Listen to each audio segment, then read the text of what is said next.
Sean bienvenidos a esta hora de reflexión y autoconocimiento sobre lo que es teoterapia, la fe como terapia. Si hay alguna pregunta, algún comentario, la pueden hacer llegar a nuestros canales de comunicación, como en otras ocasiones. Bien, esta es la primera diapositiva. Teoterapia, la fe como terapia, es una terapia para prevenir el estrés que diseñé cuando cursé mis estudios en la Universidad de Harvard de 1990 a 1995. Hay una obra que escribimos junto con mi hija Lupita, que hace tiempo fue publicada por Opus Editorial. Se puede encontrar actualmente en la presentación Kindle en Amazon. Y a manera de introducción, estamos viendo aquí en pantalla una pintura rupestre que es la más antigua de la historia, que recientemente fue publicada y sugiere que la religión comenzó en Indonesia. Esta pintura rupestre muestra una figura mitad humano, mitad animal, en donde hace 44,000 años se cree que fue diseñada o grabada, ¿no?, en una cueva. Entonces, desde entonces hay una propuesta genética en cuanto a que la creencia en lo trascendente es algo que lleva impreso el ser humano en sus genes, como vamos a ver más en detalle adelante. Definitivamente que hay una existencia de un cerebro espiritual, como lo plasmó en su libro Mario Bergard. Él es un psicólogo formado en la Universidad McGill en Canadá. Actualmente es profesor de la Universidad de Arizona, y él explica en este libro las bases neurocientíficas de lo que es el cerebro espiritual. Actualmente vivimos en una época de mucho estrés, con la pandemia, con crisis económicas, sociales, políticas, confinamiento, estrés exagerado. Y lo que vamos a exponer a continuación es una teoría que nos ayuda a buscar la luz al final del túnel, buscar el amanecer ante una tormenta que todos esperemos llegue a feliz término próximamente. Teoterapia se originó en base a que yo tenía la observación de que las terapias convencionales no satisfacían las necesidades trascendentes, como por ejemplo la búsqueda de sentido, significado de vida, las metas de vida, valores de vida, gratitud, por mencionar algunas. Entonces quedaban de lado o quedaban temas pendientes en la psicoterapia, como son los valores y las virtudes que ahí vemos en base a los encabezados de sabiduría y conocimiento, coraje, resiliencia, humanidad, justicia, templanza, trascendencia, con cada uno de sus apartados detallados, como vemos en la diapositiva, en cuanto a fortalezas. Y entonces creamos una teoría basada en lo siguiente, como vamos a ir desglosando. Las bases de la teoterapia son hallazgos recientes en neurociencias, sobre todo con imagen cerebral, en cuanto a ver qué cambios químicos suceden en nuestro cerebro cuando alguien hace meditación. Esto muy apoyado con las investigaciones del doctor Andrew Newberg, quien también creó una corriente de conocimiento científico que se llama neuroteología. La genética, hay hallazgos genéticos que apoyan la creencia de que hay una tendencia innata a tener o desarrollar un gen de la espiritualidad. Hay escalas para medir la trascendencia. Uno de ellos es el doctor Cloninger, que vamos a ver a continuación, quien ha diseñado una escala para medir la autotrascendencia. Hay terapias humanísticas que se han publicado. El caso más palpable es el de la logoterapia, creada por Viktor Frankl, y las técnicas de mindfulness, que también vamos a mencionar. ¿Cómo nació el concepto de teoterapia en Harvard? Es importante mencionar al doctor Pablo Prieto, quien fue profesor del Departamento de Psiquiatría en la Universidad Autónoma de Nuevo León. Él ya falleció, pero en 1987 él me mostró un libro que había adquirido en ese entonces, Psicoanálisis y Experiencia Religiosa, y él me comentaba que la fe y la espiritualidad tienen una interacción constante y profunda con lo que es la psicología profunda, el psicoanálisis y otras disciplinas. Entonces, él sembró en mí la curiosidad y la inquietud científica por ahondar más en el tema. Este libro que él mencionaba, su autor es el doctor William Meissner, psiquiatra y sacerdote jesuita. Y cuando llegó a Boston me aboqué a realizar mis estudios de posgrado en psicofarmacología y mi maestría en investigación en la Escuela de Medicina de Harvard, también en el Hospital McLean, afiliado de dicha universidad, y en la Escuela de Teología de Harvard, Harvard Divinity School. Y en esos tres lugares fue donde, como complemento a mi formación profesional académica, empecé a conocer más en detalle esta inquietud que yo tenía y que el doctor Pablo Prieto, a quien dedico esta presentación, me había inculcado cuando yo iniciaba mis estudios sobre psiquiatría. Tuve la oportunidad de conocer personalmente al doctor William Meissner, quien, como les digo, era médico psiquiatra, profesor de Harvard, posteriormente fue profesor de Boston College, y dos de sus obras nos ilustran muy claramente de que atrás de las emociones existe una trascendencia en nuestro cerebro y en nuestro cuerpo que es útil conocer y desarrollar. También tuve un libro de el teólogo Hans Küng, sacerdote teólogo católico suizo, y en 1990 él publicó una nueva edición de su libro Freud y el problema de Dios. Este libro lo disfruté mucho en mis recorridos que hacía en la Escuela de Teología en Harvard. Y posteriormente conocí al padre Richard Powers, quien él manejaba un grupo de psicoespiritualidad en la iglesia San Lucas en Belmont, que era el área suburbana en donde yo residía y en donde estaba el Hospital McLean, en donde recibí parte de mi formación académica.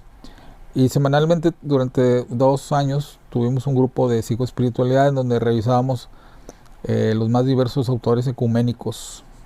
Actualmente la teoterapia es una herramienta muy útil en donde busca la palabra teos a partir del ecumenismo y a partir de la trascendencia.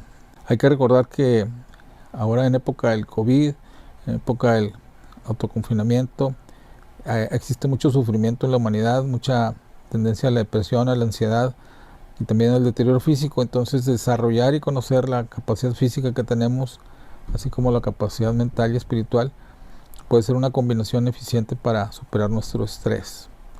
Hay que recordar que el término teos fue utilizado por Platón en su libro La República para referirse a la comprensión de la naturaleza divina o trascendente por medio de la razón. Y esta teoría de teoterapia tiene un enfoque de ecumenismo, que utilizando esta palabra que viene del latín y del griego, que significa poblada con el sentido de lugar o tierra poblada como un todo. O sea, va dirigida a cualquier denominación religiosa basada de nuevo en la investigación científica.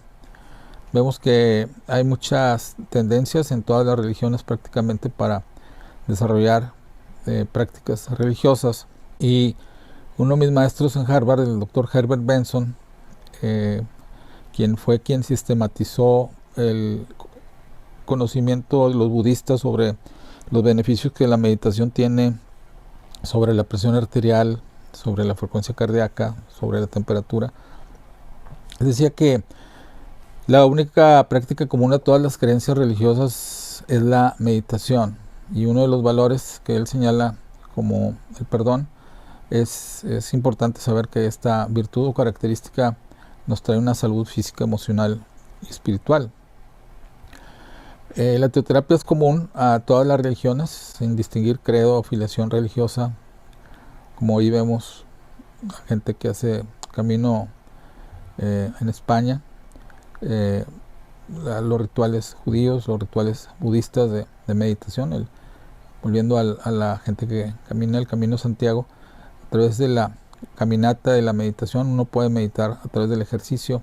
Hay místicos, rabinos que practican mucho la meditación, así como místicos musulmanes.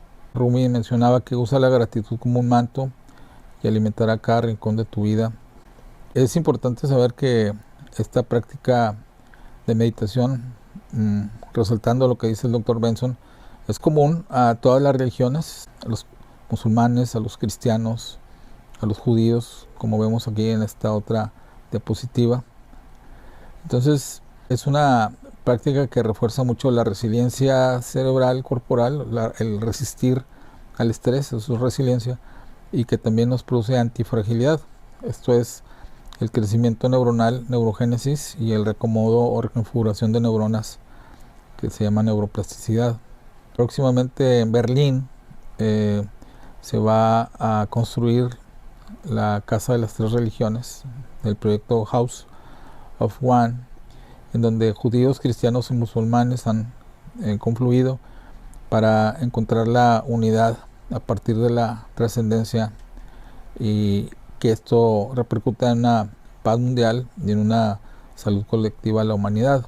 Cuando diseñé los primeros esquemas de teoterapia en los 90, descubrí que el cerebro tiene una parte impulsiva ancestral en el sistema límbico, y luego una parte cognitiva en el área frontal, y también una parte espiritual que se manifiesta a través de la conciencia para poder modular a las dimensiones anteriores, cognitiva e impulsiva. Los postulados de teoterapia son, entre otros, que existen dimensiones impulsivas, cognitivas y espirituales en el cerebro, y que esta dimensión espiritual, reitero, conciencia, modula el cerebro impulsivo y el cerebro cognitivo. Por otro lado, también debo señalar que el cerebro está diseñado biológicamente para descubrir y desarrollar la dimensión espiritual o trascendente a través de genes, neurotransmisores y valores que vamos a ir viendo. Ya vimos las bases de la teoterapia. Ahondando un poquito en la neuroteología, analiza regiones cerebrales que se desarrollan en la meditación, sea cual sea la denominación religiosa, el área frontal, temporal, parietal, occipital, cerebelo, entre otras. Y vemos aquí cómo, en base a esta gráfica, vemos cómo en los últimos años ha habido un crecimiento exponencial de publicaciones científicas acerca del beneficio de la meditación que ejerce en el cuerpo y en el cerebro. Es abrumador el crecimiento de publicaciones. Esto nos habla de una búsqueda de la trascendencia de la humanidad a través de diversas prácticas. El doctor Dean Hammer en los 90 publicó su libro El gen divino, y él descubrió que hay un gen VMAT2 que regula la tendencia hacia la búsqueda de lo trascendente. Hay diversos estudios realizados en diversas partes del mundo que han apoyado esta teoría del doctor Hammer. Entonces vemos, como les decía, que el cerebro está diseñado genéticamente en forma innata para desarrollar la trascendencia. Otra evidencia neurocientífica que ha aportado mucho a la teoterapia es la investigación de los retiros espirituales y el efecto que tienen sobre la mente y el cuerpo. Hace unos años el doctor Andrew Newberg, estudió el cerebro de 14 personas católicas que entraban a un retiro espiritual de una semana, y analizó los cerebros de este grupo. Ahí vemos un cerebro en donde en el centro del mismo vemos los ganglios basales. Los ganglios basales son dos depósitos en el centro del cerebro que contienen serotonina y dopamina, que son neurotransmisores que regulan la conducta, las emociones y el beneficio o bienestar corporal. En la figura de la izquierda vemos los ganglios basales teñidos en naranja rojizo, con gran cantidad de dopamina y serotonina. Eso fue antes del retiro, y al final del retiro se volvió a tomar un registro de estos ganglios basales, y vemos en la imagen de la derecha, en el cerebro de la derecha, que está la coloración más tenue, o sea, está disminuida la intensidad del depósito de los ganglios basales, tanto de dopamina como serotonina. Entonces la explicación que se obtuvo de este estudio es que durante la práctica de la meditación, de la oración, del retiro espiritual, los depósitos de serotonina y dopamina a la izquierda se movilizan y van hacia todo el cerebro y todo el cuerpo de la persona que está practicando el retiro espiritual. Aquí vemos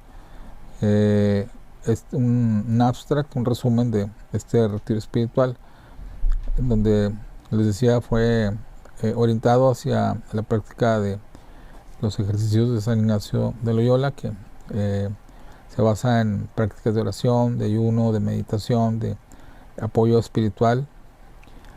¿Y qué significado tiene esta movilización de serotonina y dopamina?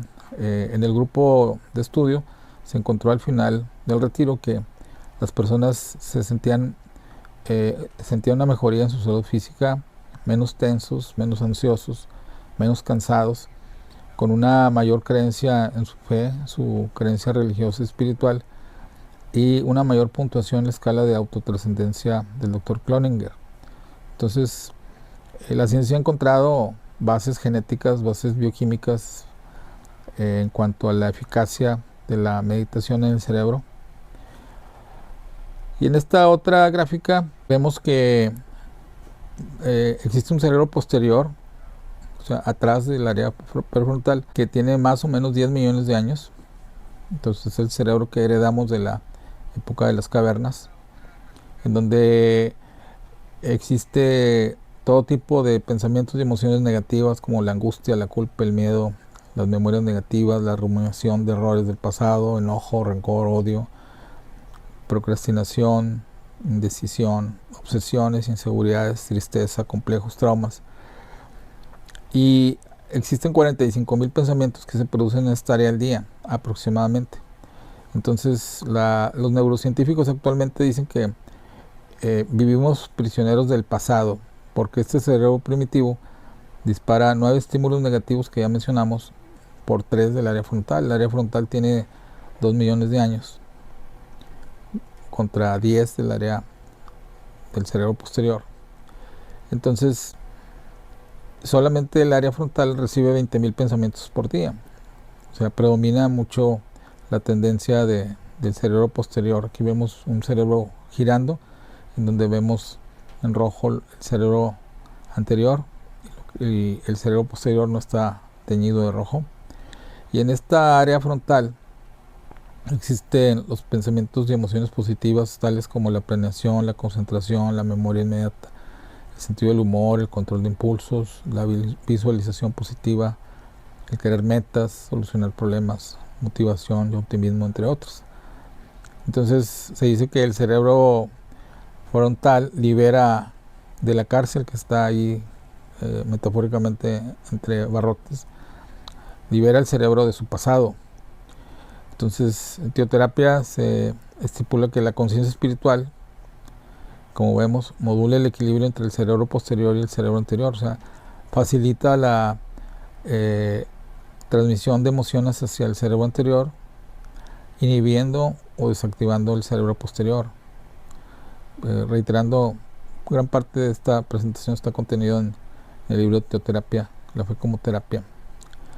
Esta parte espiritual, aquí menciono de nuevo, es la reguladora de mantener desactivada la parte impulsiva y activar la parte cognitiva, racional, lógica e intuitiva del área frontal. Pero de nuevo, todo a través de la acción de la conciencia. Cada una de estas dimensiones tiene un inconsciente. Viktor Frankl propuso la presencia del inconsciente espiritual. Freud postuló la presencia del inconsciente impulsivo libidinal. Y Aaron Beck, y junto con otros investigadores, entre ellos el Dr. Epstein, han propuesto la presencia del inconsciente cognitivo.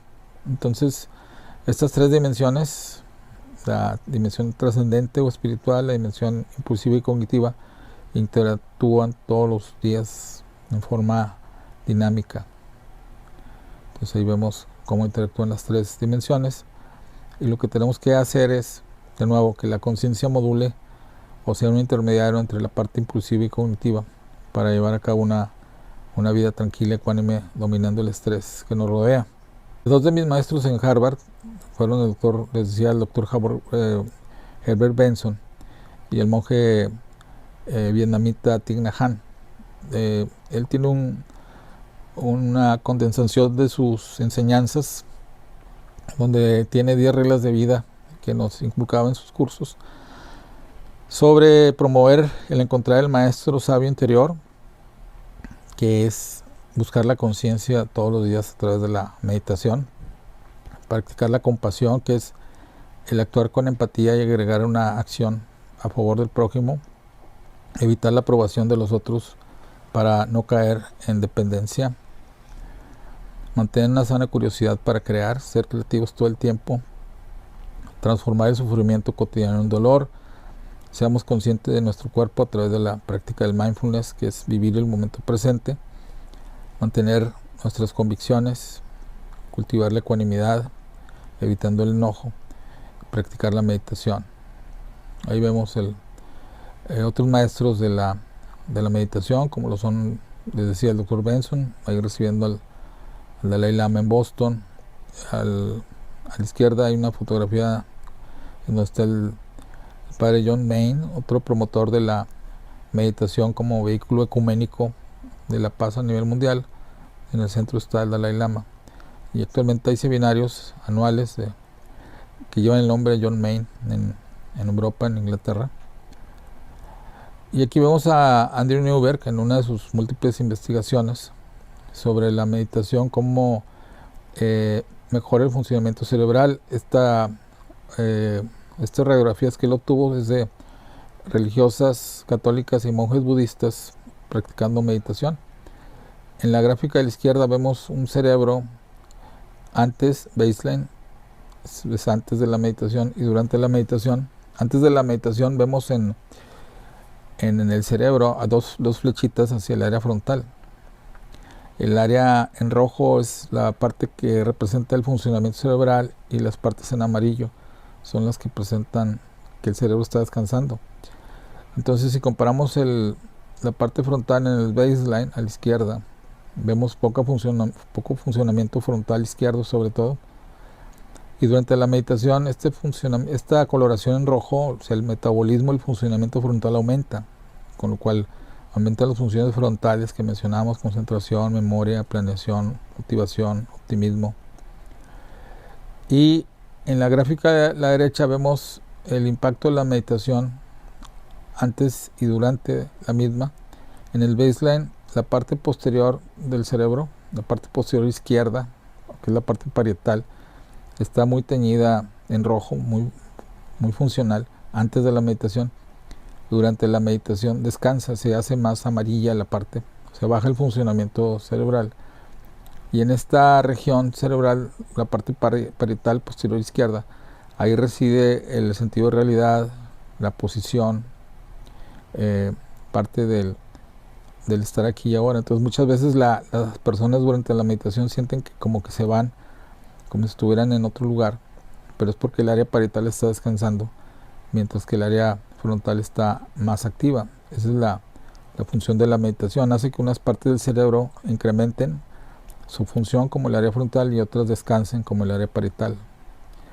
Él ha tenido numerosas publicaciones, el Dr. Newberg: La mente mística, ¿por qué Dios no se ha ido?, Neuroteología, como decíamos al inicio, cómo la meditación promueve la iluminación, o sea, la transformación espiritual de nuestro cerebro y nuestro cuerpo. Cerebro de el rabino, o sea, una investigación sobre judaísmo y meditación, cómo Dios cambia nuestro cerebro. Y ella es la doctora Sara Lazar, neurocientífica de la Escuela de Medicina de Harvard, quien ha hecho importantes descubrimientos científicos sobre la meditación. Ella ha encontrado, junto con sus colegas en Harvard, que la meditación, en el cuadro a la izquierda vemos cómo hace que crezca la parte prefrontal, que ya vimos que se dedica a funciones cognitivas, y la parte de la ínsula, ahí en un cuadro en verde. La ínsula se encarga de tener buen estado de ánimo, de tener buena imagen corporal, fomentar la empatía, la conciencia de enfermedad, evitar las adicciones, sobriedad al comer, escuchar la música, apreciar el arte. Y en el recuadro de la derecha vemos también cómo se produce neuroplasticidad en la parte posterior del cíngulo. En el cerebelo, el cíngulo tiene que ver con la creatividad, El cerebelo tiene con la función de regular movimiento, afectos, aprendizaje. Se incrementa a través de neuroplasticidad y neurogénesis. La región temporoparietal hace que seamos más amables, con una mayor capacidad de ayuda, de altruismo, de filantropía. Y así también hay una mayor neuroplasticidad del tallo cerebral, en donde se controlan funciones automáticas de respiración, presión arterial, reflejos. Y abajo vemos también que crece el hipocampo, ahí las regiones rojas, que son centros cerebrales a los lados, que en la profundidad del área temporal producen neurogénesis, la producción de nuevas neuronas, y también ahí se regula la capacidad de tener memoria y aprendizaje. Entonces, como vemos, además del mapeo genético que tenemos, de las sustancias cerebrales que se producen, serotonina, dopamina, que nos da más bienestar, más vida emocional, más memoria, tenemos áreas del cerebro que se regeneran con la meditación. Ahí tenemos un zoom de la región del hipocampo izquierdo, en este caso, en donde hay neurogénesis y neuroplasticidad. En otras palabras, la práctica de la meditación es un regulador de la función cerebral. Esto se llama la teoría de las redes neuronales dormidas, en su traducción del inglés Default Mode Network. Quien la descubrió fue el Dr. Marcus Raichle. Y gracias a la inteligencia artificial podemos modelar cómo está nuestro funcionamiento día y noche. Pues el cerebro trabaja día y noche. En rojo son las regiones que están trabajando y en azul son las que descansan. Y así el cerebro está día y noche trabajando. Entonces, eso que decían que nada más aprovechamos la 10ª parte de nuestro cerebro es un mito totalmente falso, por definición, ya que, como vemos, casi el 100% es la capacidad del trabajo para trabajar. Y eso que de noche descansa el cerebro y de día trabaja, pues también es otro mito, ya que así está el cerebro trabajando las 24 horas del día. La meditación produce reconfiguración cerebral. Vemos a la izquierda neuroplasticidad. Gracias a la inteligencia artificial reproduce cómo está nuestro cerebro trabajando día y noche. Y también neurogénesis. O sea, una neurona se reproduce en otra y en otra y en otra. Entonces, al día se reproducen 700 neuronas en forma natural. Esta neurogénesis la podemos incrementar a través de la meditación. Recordando, creer en la trascendencia no cuesta nada y te puede hacer bien en tu salud, que es una parte importante del concepto de teoterapia. El doctor Robert Cloninger, que mencionamos anteriormente, tiene un estudio muy profundo sobre lo que es la teoría de la autotrascendencia. Tiene publicada un cuestionario científico sobre esto, y entre las dimensiones que él estudia del cuerpo humano, vemos ahí con una flecha en azul, él estudia a nivel científico la capacidad que todos tenemos hacia la autotrascendencia, o sea, buscar la dimensión espiritual dentro de nosotros mismos. También un concepto de teopatología, que es una distorsión individual o colectiva de la búsqueda de la trascendencia. Lo vemos en sectas y también en la manipulación de la conciencia colectiva. El concepto teoterapia, que es creación mía, desafortunadamente ha sido utilizado por algunas personas en forma distorsionada para hacer movimientos de sectas, y vale la pena aclarar que teoterapia es un concepto científico basado en rigurosa investigación de neurocientíficos que busca la realidad, busca la lógica y la congruencia de vida. Volviendo a los beneficios de la meditación, vemos que hoy más que nunca requerimos de un sistema inmune fuerte. Entonces he encontrado que la práctica de la meditación incrementa la inmunidad celular para hacernos más fuertes contra infecciones virales y bacterianas. Y la práctica de la meditación, históricamente hablando, requería antes que el monje o la monja se fueran al desierto, como la ermita de Carlos de Foucault, o como un ermitaño en una alta montaña en Georgia, en Rusia. O bien había un asceta o místico de nombre Simeón que se subió a una columna 37 años para orar, o monjes que se retiraban al monte Athos en el Mediterráneo, monjes de diversas denominaciones religiosas, incluyendo ortodoxos rusos, se alejaban de la sociedad para poder meditar. Sin embargo, la práctica de la meditación actualmente nos permite practicar el mindfulness, que es la capacidad de vivir el momento presente a través de la meditación, en el cómo meditar en nuestro hogar, en la oficina, en el lugar de estudios. Aquí vemos en GIF que podemos meditar con medio de la audición, del gusto, del relajamiento corporal, a nivel de tórax, a nivel de sensación manual, de tacto, caminar, respirando, o sea, inspirando por algunos segundos y expirando. Lo podemos hacer ahorita durante esta presentación. Por unos momentos inspiramos profundamente y expiremos. Entonces, durante algunos segundos inspiremos y saquemos el aire. Entonces, esta práctica común de la meditación se sugiere que se hagan 2 veces al día, 20 minutos en la mañana y 20 minutos en la noche, recordando los ritmos ultradianos. Por cada 90 minutos de trabajo intelectual, físico, hay que descansar 20 minutos. Esto le llamamos ritmos ultradianos. Entonces, esta práctica de la respiración es muy propicia cuando estamos angustiados, estresados. De nuevo, inspiramos por algunos segundos, 3, 4 segundos, y sacamos el aire por otros 4, 5 segundos. Son micro ejercicios de meditación. Otro ejercicio que es el degustar los alimentos con mindfulness, o con el olfato. Aquí tenemos una taza de café en un GIF.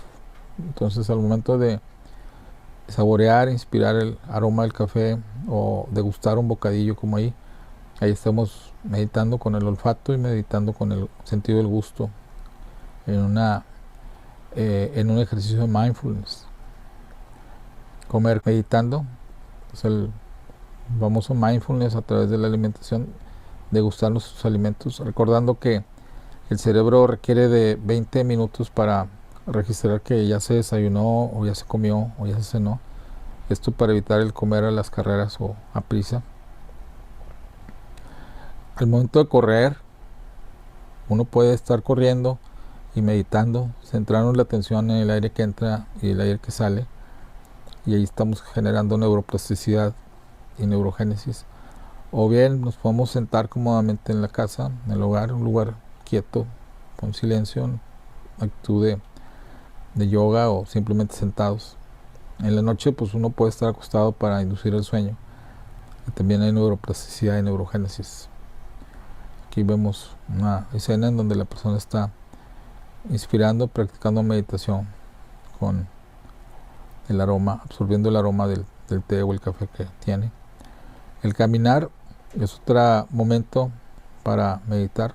Cuando alguien sale de su casa y va al carro o al transporte, o va de un lugar a otro, además de caminar, puede ir centrando su atención plenamente en las plantas de los pies. O un monje budista, y vemos también cómo va centrando su atención en la planta de los pies al caminar lentamente. El leer también puede ser una práctica de meditación.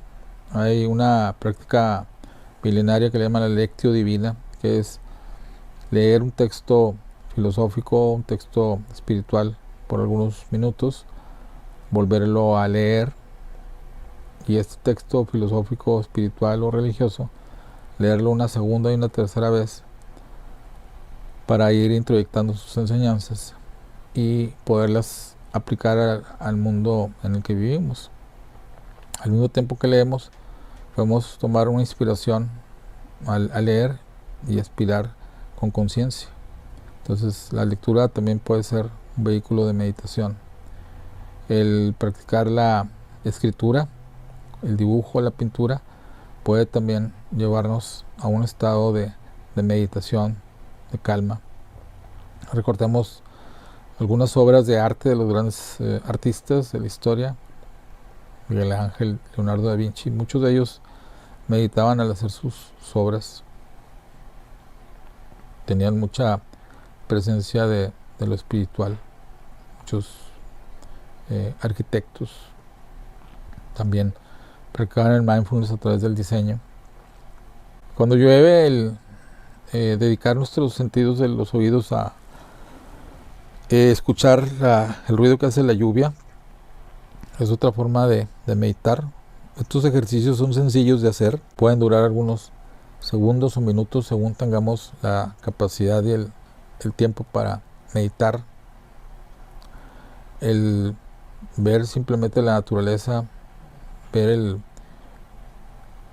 vuelo de los pájaros, de las aves, por algunos instantes. Ahí estamos haciendo ejercicios de micromeditación. En la medida de lo posible hay que hacerlos varias veces al día, recordando los ritmos ultradianos. El admirar arte, una pintura como esta que vemos, puede ayudarnos mucho también a producir neuroplasticidad cerebral.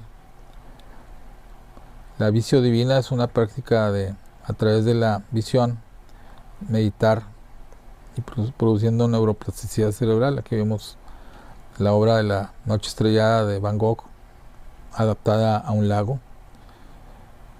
Digo adaptada porque la pintura original no contiene lago, pero al estar por algunos instantes, segundos o minutos, contemplándola en modo relajado corporal, también hace que haya neuroplasticidad en el área frontal, en la ínsula, en el cíngulo cerebral.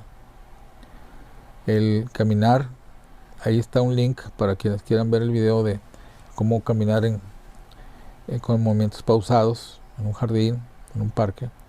Puede ayudar mucho también como práctica de la meditación. El contemplar el atardecer junto al mar o viéndolo a la distancia como se va desapareciendo el sol en la tarde es otro momento que podemos observar y aprovechar para meditar. O bien el amanecer de un nuevo día, vemos cómo se van diluyendo las nubes y va apareciendo la claridad de la mañana. Esa es otra práctica de visio divina que podemos desarrollar independientemente de la religión o creencia que uno tenga. La oración centrante es una práctica ecuménica mundial para cristianos, maometanos, budistas. Entonces, sea cual sea la denominación religiosa, la oración centrante, el estar sentados cómodamente, relajados o en genuflexión, hincados, y el estar repitiendo un mantra que es una ejaculatoria, una frase religiosa, sea cual sea la religión. Esa es la práctica de la oración centrante y es una práctica ecuménica como una sugerencia de teoterapia. Ahí está otro link de una caricatura diseñada por Martin Borson que se titula Cómo meditar en un minuto. Está en inglés y está en español. Entonces, a través de esta caricatura, Martin Borson nos enseña a meditar en un minuto, sobre todo para aquellas personas que nunca han meditado en su vida. Este ejercicio es muy útil para, a través de la respiración, dándonos cuenta de cómo primero relajarnos desde los pies hasta la cabeza, podemos relajarnos adecuadamente. Si gustan, en este momento, si estamos sentados, relajamos nuestro cuerpo. O sea, a partir de las plantas de los pies, sintamos y relajemos las plantas de los pies, subiendo los músculos de los gemelos, las rodillas, sintamos y relajemos esas partes, para luego pasar a los muslos, sentir y relajar los muslos, los músculos de la cadera, del abdomen, hay que sentirlos y relajarlos, para irnos luego a los músculos del abdomen, de la espalda, del tórax, de la espalda, sintamos y relajemos esos músculos, para pasar luego a los grupos musculares de los brazos, antebrazos, manos, sintamos y relajemos los grupos musculares señalados. Nos vamos luego a los músculos del cuello, tratamos de relajar el cuello, luego nos vamos a los músculos de la cara, sentir y relajar los músculos de la cara, y finalmente terminar en el cuero cabelludo, tratamos de relajar el cuero cabelludo. Ya que estamos relajados muscularmente, centremos la atención en respiraciones profundas. Y ya que hemos hecho algunas respiraciones profundas, Vamos a permanecer 1 minuto aproximadamente, centrando nuestra atención en el aire que entra por la nariz y sale por la boca preferentemente. Entonces, durante 1 minuto sí nos vamos a mantener en silencio, centrando la atención únicamente en el aire que entra y el aire que sale.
Bien, ya que hemos relajado y meditado durante 1 minuto, vayamos tomando conciencia de nuevo de nuestro cuerpo, sus movimientos.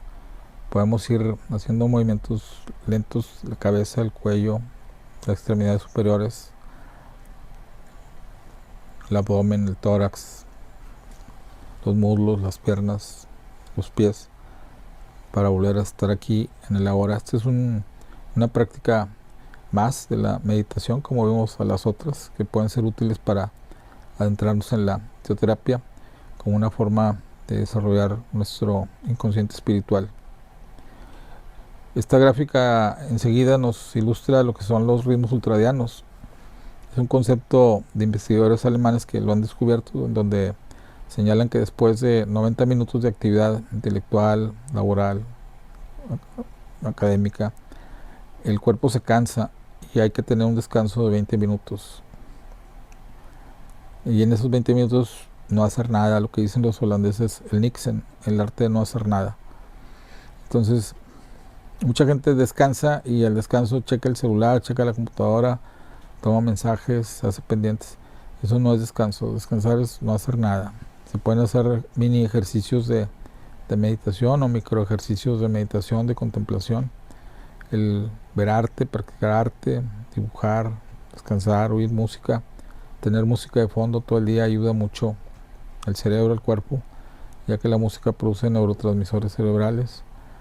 Tener momentos para cantar. El canto también es un vehículo de meditación. Aquí vemos en esta gráfica cómo vemos el deterioro intelectual después de los 45 años. La línea continua es de controles normales que nunca hicieron meditación. Entonces se ve mucho declive en el coeficiente intelectual después de los 45 años. Pero la gente que hace meditación o yoga, vemos como esta curva no se hace tan pronunciada. La línea continua se hace, al hacerse punteada, tiene menor disminución en el deterioro intelectual de la persona.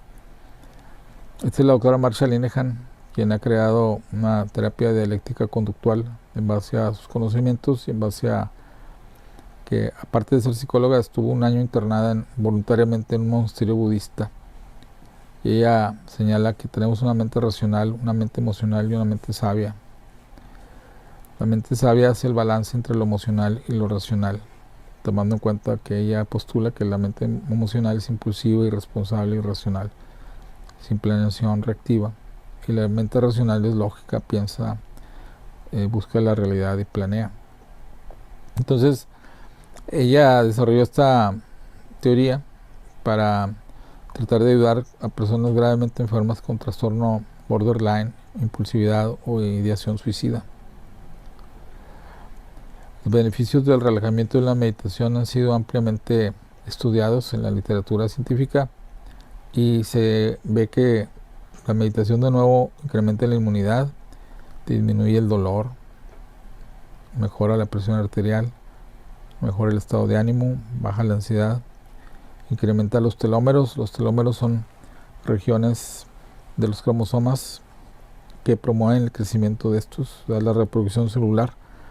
Entonces la gente que practica la meditación tiene telómeros más largos, y esos telómeros más largos promueven la mayor longevidad de las personas. Vemos ahí una persona en meditación, pues es un ingrediente fundamental de teoterapia. Busca el descanso de la mente, del cuerpo y el espíritu. Y cuando la persona está en estas circunstancias, se activa mucho la creatividad. Entonces, recuerden Isaac Newton que estaba haciendo cuando descubrió la teoría de la gravedad, estaba descansando. Había un investigador ruso, Epiro Mendeleev, quien diseñó la tabla periódica porque la soñó cuando estaba dormido, la tabla periódica de elementos químicos.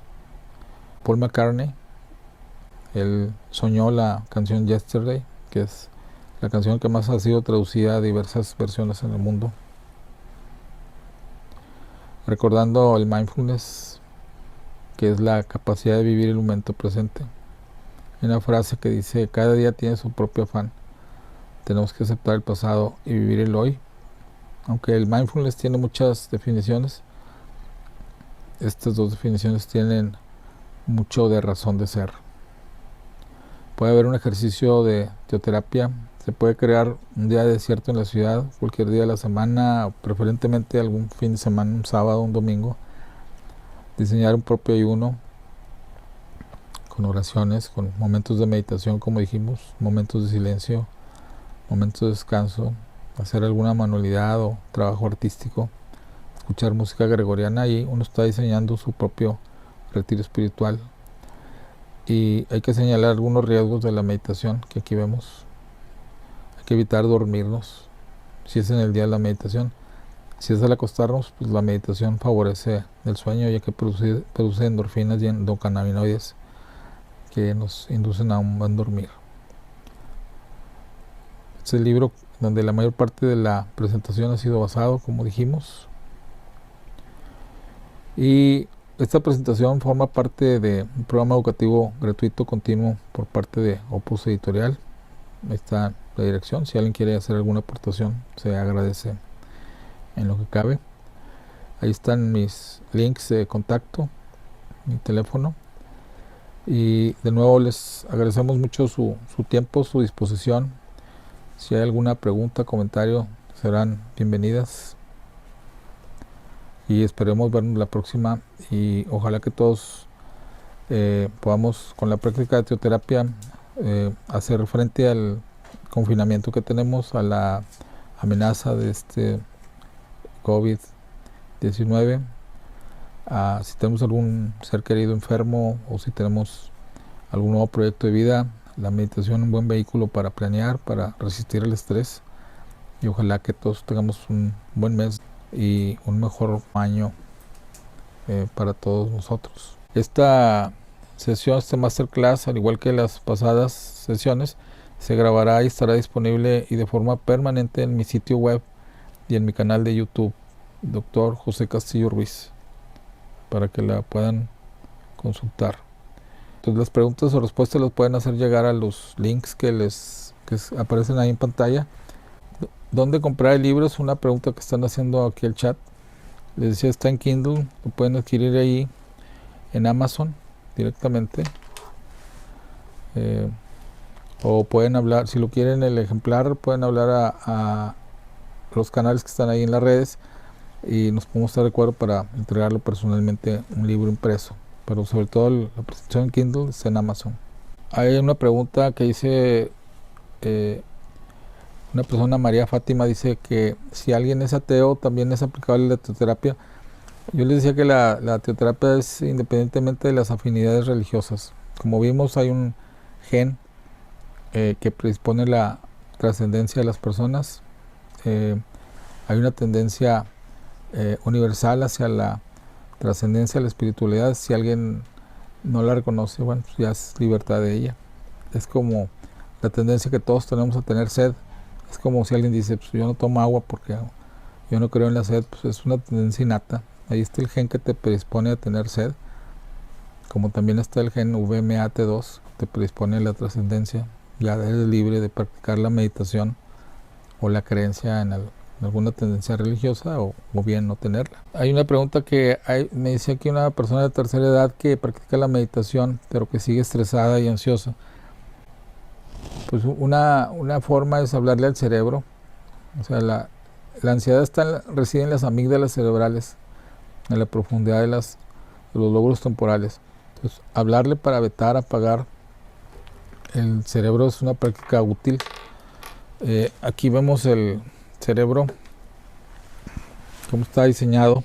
Entonces, las áreas frontales son las que deben de predominar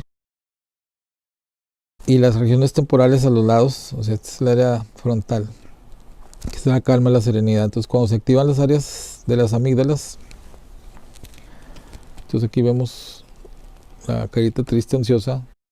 Uno puede apagarlas con diálogo de apagamiento, como dice, o sea, hablar fuerte con las amigas. Oye, amígdala, ya por favor, ponte en silencio, bájale 2 rayitas, que ahorita te ves más chula, ahorita tu boquita. Al hacer esto se apagan las amígdalas, ahí se apagaron ya las amígdalas y la energía ya regresa hacia el área frontal, donde está la carita feliz.